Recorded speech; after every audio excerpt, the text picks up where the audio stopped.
speak like this. It works, yeah. Hello, everybody. Good afternoon. I hope you're all enjoying Accountex 2022. So today we're going to talk about how to help your clients get a return on investment with cloud accounting software, the benefits that you can implement in your practice to get a return on investment as well. So just a bit about myself. Won't talk too much about myself, I promise. My name is Mike Bennetts. I used to work at Intuit QuickBooks for 5 years. During that time, when QuickBooks was doing a lot of advertising, my role was to speak to small to medium businesses directly and basically talk about the value that cloud accounting software could bring to their businesses over traditional desktop and Excel systems.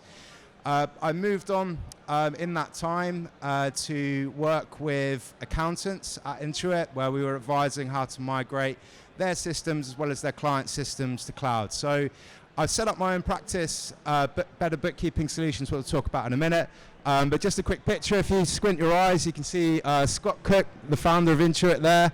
And if you squint your eyes a little bit further, you can see a younger and thinner version of myself. So there we go. All right. So my business is Better Bookkeeping Solutions Ltd. We launched in November 2021. Since then, we have, we're on track to deliver 120K's worth of revenue in our first year, with a 40% net operating margin. 12% of our existing revenue comes from consultancy, training and software, which is what we're going to talk about today. And by implementing those free services, we're actually reducing our bookkeeping processing time by about 30%. So the outcomes for today's session. First, we just want to highlight some of the key challenges in our industry around software, how to present it to clients.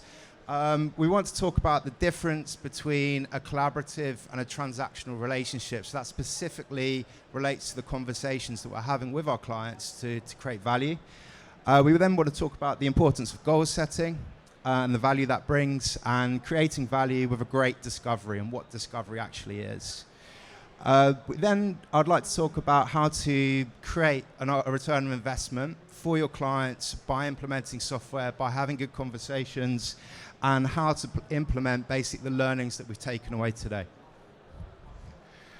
So, industry challenges. This stuff gets talked about all the time. You can follow the likes of James Ashford, Mark Wickersham. In terms of charging effectively and creating value for the service we offer as bookkeepers and accountants in the UK, we're actually pretty poor at it. So what the key themes are is that money is left on the table. What a lot of practices do is say, right, here is a copy of your cloud accounting software, whether it's Xero, Sage Cloud, or QuickBooks. You do the bookkeeping and that's it. And you've got to think that's the equivalent of, giving somebody a bowl of spaghetti that you've just made without a fork to eat it with, okay? So it's going to be a disaster. They're going to have a go themselves at using it. They're going to completely mess it up, and then it's going to take you more time to correct the errors and maybe do it all over again. We recommend cloud accounting software about understanding the efficiency. So these are the efficiencies for ourselves, okay? So if we're using OCR to extract information from receipts, how much time does that save us compared to typing in individual receipts? This is the type of things we need to get a grasp on and a better understanding on. And then, because these two aren't true at the top, we don't have time to learn about new softwares and the benefits of it. And then we get in a vicious cycle where we're working too many hours, we're not making enough money, and that's basically underpinned by, we cut corners to try and make our practices profitable. So a classic example is not doing double entry bookkeeping with the clients. Client gets investigated, HMRC says, right, we want to see all your paper receipts. The client can't find them, but that's okay for you because you've got a clause in your contract to say, it's your responsibility, Mr. Client, to keep your supporting documents. And that's just not acceptable. That creates a really poor experience with your client. So the best thing to do is start from the foundations, do things properly, and create value. So what is the difference between a transactional and a collaborative relationship? Well, a transactional relationship with your clients in your practice is speaking to them once a year. Hello, Mr. Client or Mrs. Client. Thank you for giving me your box of receipts. We'll process that for you. Do your tax return. See you next year. It's terrible. Matching solutions without understanding the problem. So this will feed into the discovery piece that we're going to talk about shortly. But it's really, basically just going in there with questions such as how many transactions do you have?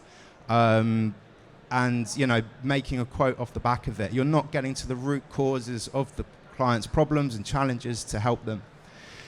You've also got the one size fits all. So this is quite classic. We see our practice uses Sage Business Cloud, Xero and QuickBooks Online because all of those products have different features and benefits that serve different types of sectors and clients. So one size fits all doesn't really work, despite what incentives you're getting from software companies to sell licenses. That's my opinion, by the way.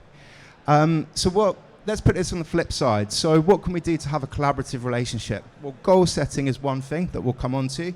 So goals are very important, which we'll talk about. You should have regular reviews of your clients as well. You should have a bank of effective questions that you can ask that will go through to get to the root cause of their challenges and pain before you come up with a solution. And then by coming up with a solution, you're actually matching the solution to the problem and not just saying, yeah, we can do your tax return once a year, or yeah, just give us all your paperwork, we'll do your bookkeeping. It creates more value. And choice is the most important thing as well, as we discussed earlier, knowing different types of apps, different types of software that can add value. So the power of goal setting. So every conversation I have in my practice with clients, we get to know them as obviously an individual, as you would do. We're all humans, but we ask what their goals are, okay? It's the most important question. So goals don't have to be business related. They can be personal related. They could be anything. It could be freeing up time to take your kids to the park on a Friday afternoon. It could be, I want to increase my revenue by X amount through product sales. It can be anything, okay? It's tangible, but you have to ask these questions. The reason that we ask for goals is so we know exactly what the client is expecting from us. They can hold us account to the work that we deliver.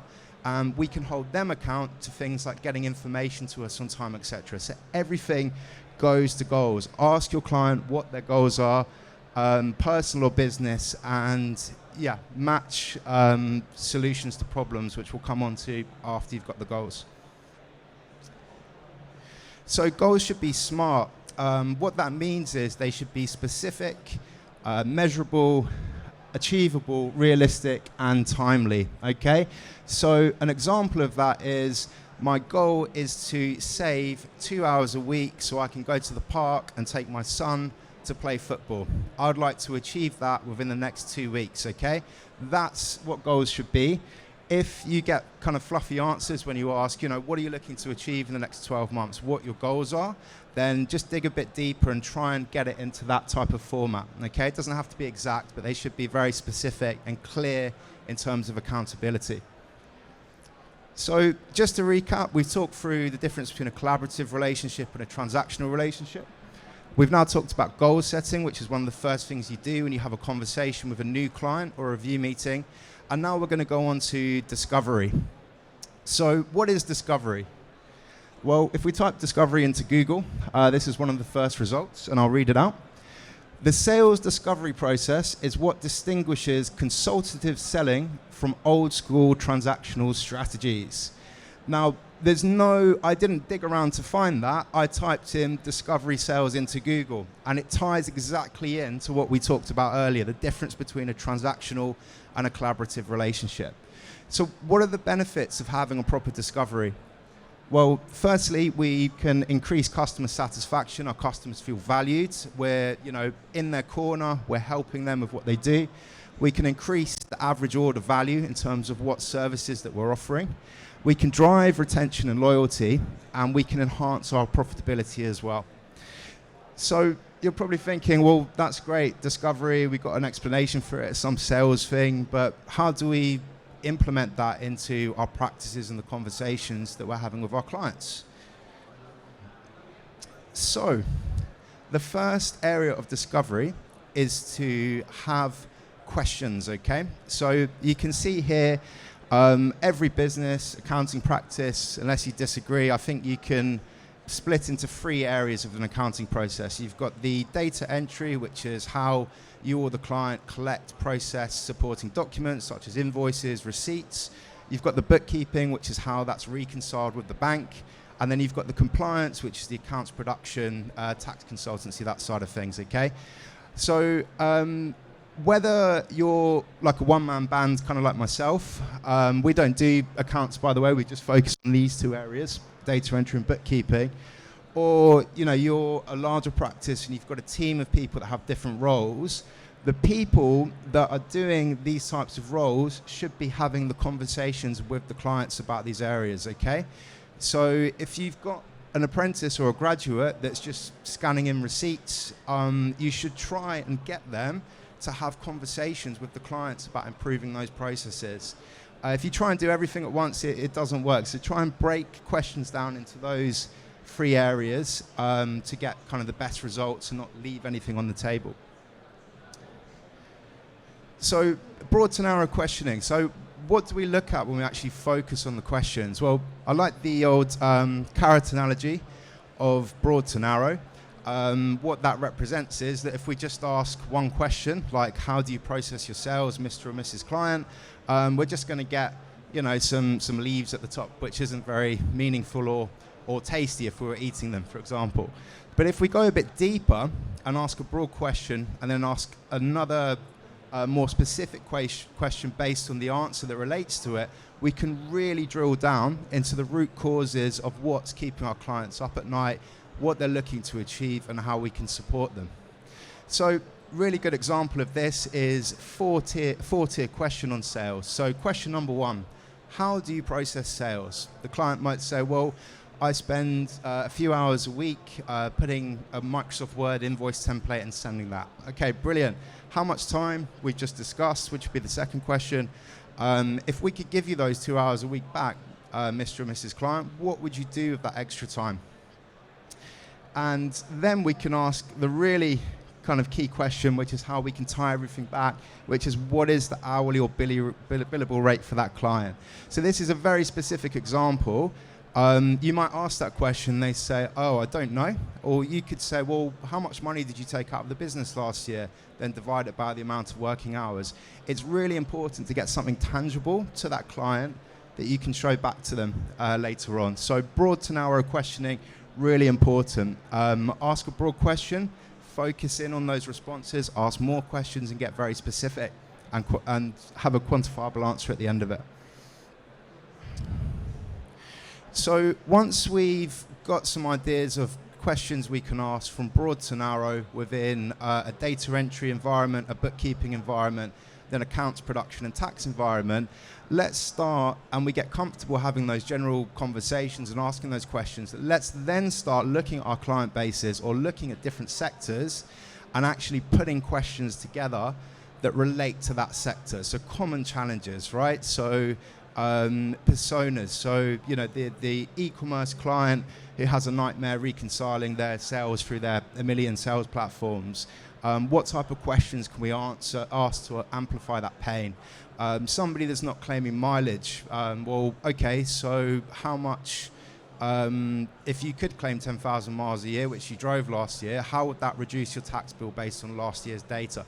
These are the types of things you have to think about. What type of clients drive around a lot? Are they claiming mileage? And you have to map it out per sector. So that comes a bit later on, but start with the basics first.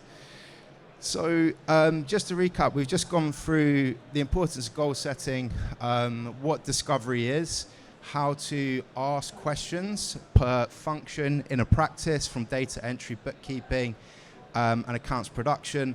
And then we've talked about what we can do in terms of asking broad to narrow questions to really find out the impact in terms of what we can offer. So now we're going to focus on the solution. You've probably noticed that we're quite partway through this presentation and we haven't even talked about software yet. There's no point looking at software, researching software, unless you've got that bit down to a T first. It's so important. You need to know what the challenges are before you can start recommending and implementing software. So moving on to the solution, I'm going to give a scenario. I think it's fairly common. So this chap or ma'am is a residential plumber. They have 5 employees. The owner does all the estimates and invoicing, doesn't let the other employees have a go at that at all. Their hourly rate we worked at £20 an hour based on what they're taking out of the business each year. They send Word template invoices, which often have a lot of errors in them. And they send invoices in 3 days. So it could be a competitive job and it takes them 3 days to actually get that invoice to that client or that estimate. Obviously, the impact of that is they're losing work against their competitors, they forget to do it, there's mistakes, etc.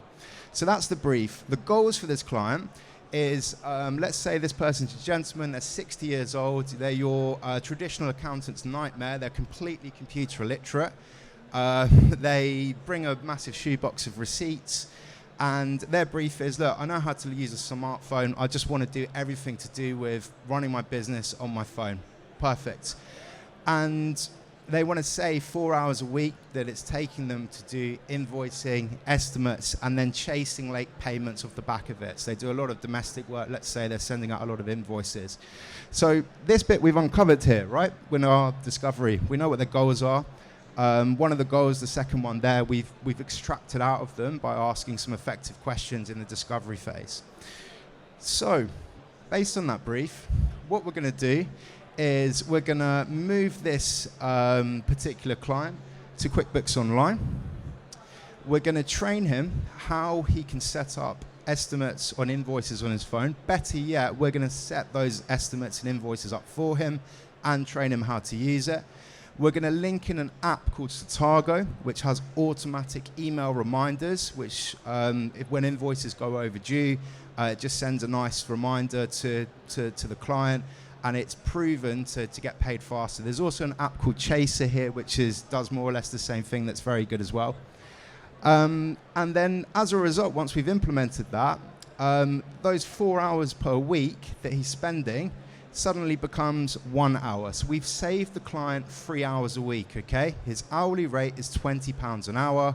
We times 20 by 52 weeks in the year, and the value that we've given that client is £3,120 based on that information, okay? That is powerful, okay? And that is just invoicing. Not all your clients are going to have invoicing problems, but some are. But there's a whole range of things that we can look at here, okay? So what have we left on the table? Before we go to that, let's have a look at what does this look like then if we break it down to the value for the client as well as the value for ourselves. So you can see here, in terms of ourselves, we're going to charge this client £50 to set up QuickBooks and his invoice templates. We're going to charge him an integration with Satago, another £35. We're going to set up his reminder templates in Satago, so it all just runs itself once it's set up. We'll charge £35 for that because we've actually done it before for other clients, and we've got the email templates there to just kind of copy and paste and edit a bit. And then we're going to give him QuickBooks mobile app training for £50.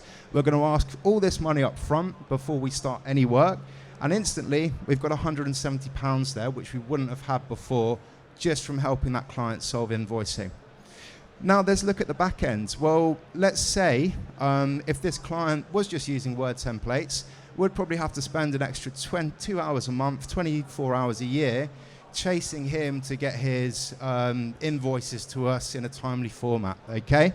Our rate as a bookkeeper, again, it's just a figure that I've used, is £20 or so that's £480 in time saving each year that we're making. Now, because the invoices are sent through the cloud accounting software, we don't have to get these forms and spend the time typing it all in and adding it to do a proper double entry bookkeeping system and then reconciling it with the bank. We just need to check the invoices, okay? Which saves us time. So that saves us, let's say, 5 hours a month. He sends a lot of invoices, as you probably gathered. 60 hours a year, put that into an hourly rate, that's £1,200 in time we're saving per year. So just to recap, we've basically, in terms of savings and a return on investment for us, we've got £1,850, okay?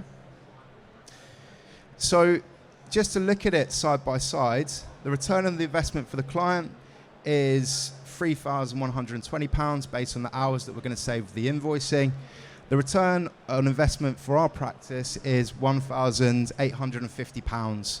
That's based on charging an upfront fee to get him set up on the cloud accounting software properly, so he can invoice from it, and then the time reduced from chasing him for documents, they arrive on time, and actually typing up the invoices into a separate system. Now, with this bit, if we just go back a sec, so I'm not saying you should basically still charge the same fees, even though you're getting these timings. We use a proposal software called Go Proposal, which has algorithms in place where if the client is sending the invoices themselves, we're providing a checking service and it reduces the processing time per invoice. If it is, nope, I just want to use Word documents and we're typing it in, then yeah, that's how long it's going to take, and that's what we'll charge them for. So you don't have to keep all this money to yourself, and it's actually a good incentive to say, look, if you do these things, it's going to benefit you because it's going to save you time, but it's also going to save us time, which means we can reduce our fees for you. What a motivation to get their paperwork to you on time, their documents. So what else could we have solved for with this particular client? What questions could we have asked to uncover more areas that could have added value in the exact same way that we've just done the invoicing? Well, if you remember, we focused on email invoices and chasing late payments at the bottom here. What we didn't focus is how he stores and manages paper receipts. We didn't look at his mileage tracker. Is he claiming mileage? How many miles does he do a year that he could claim for? We didn't look at paper purchase orders that he's using to buy materials or printed bank statements. How, remember, this guy's computer illiterate, downloading a bank statement is going to be very difficult for him. So these are, 4 other areas that we could have looked at, asked questions on, gone through the same methods and provided a return of investment for him in that sense. And again, reduced the processing time for us and charged additional value-added services to put all that in place. So in terms of next steps, if you want to implement some of this in your practices yourself, my advice would be as follows. So number 1, goals, just get into the habit of when you have a new client or a client review meeting of asking goals. It's so important. Make sure they're tangible and the work that you do when you have a review meeting relates back to that goal. Number 2, questions. So come up with some questions that are quite general, that have that 4-layered approach. So if we look at data entry, how do you process receipts? How long does that take? And layer it down into 4 questions to start broad and go narrow. Number 3, then go out to market and do your research in terms of apps that can solve for those challenges. However, it's very easy to just run to third-party apps. Always have a look at the actual cloud accounting software itself and what features are in there first before going to the app market. And then work out the return of investment, provide the extra services. The return of investment for your clients as well as yourselves, okay? It's a win-win outcome that we're looking for. We're not looking for a one-sided kind of penny pinch relationship. We want that client to feel really valued. You've done more for him, solved more for him than any other accountant or bookkeeper, and you've saved some time and got efficiencies and extra revenue streams for yourselves. So as you practice this, what will happen is you'll be able to create your own cloud ecosystem. So some providers call it an app stack. I actually can't stand that phrase for it. It just sounds very transactional, like here's your stack of apps, there you go. So an ecosystem, all the apps and cloud software work in tangent with each other. So on the right-hand side here, we've got general apps that suit a variety of different business sectors, float, cash flow forecasting, obviously Dext for receipt snapping, Expensify for company cards, same with Pleo, Insightly's a CRM system, and then we've got our sector apps as well. So what we're doing in the discovery is we're uncovering challenges that that business owner has. We're providing solutions with the features that these softwares offer, and then we're implementing that into their businesses and charging them time or money to actually do that and put those systems in place. So it will take time to build something like this up, but just focus on the questions. That's all you can do from the outset the questions that you're going to ask, the value that you're going to create, what really keeps your clients up at night. Why are they not sleeping? How can you save them time? What are their goals? And then find the features within the specific software that can solve for that. Then look at general apps, and then look at basically sector-specific apps based on sector challenges. So if you need any further support, so the classic, I don't have the time to look at this or research apps, we offer an outsourced bookkeeping service that's exclusively for accountants and bookkeepers. It's £13 an hour plus VAT, proper double entry system with query sheets, unlimited support. We offer, there's lots of free training out there, so when you look at these app companies and research them, a lot of them will offer free training and accreditations that you can actually get CPD credits for as well. And for any other useful tips, follow us on our social media platforms, so YouTube, Facebook, LinkedIn, and Instagram. Before I open the forum for questions, I'd just like to leave you all with a quote. So, a good process produces good results. A good discovery process produces good value for your clients. A good process in terms of how to offer apps as an additional service produces good revenue for you. And that's about it from me. Does anybody have any questions at all? Anyone? All right. Well, enjoy the rest of your day, and thank you for coming. Thank you. Cheers.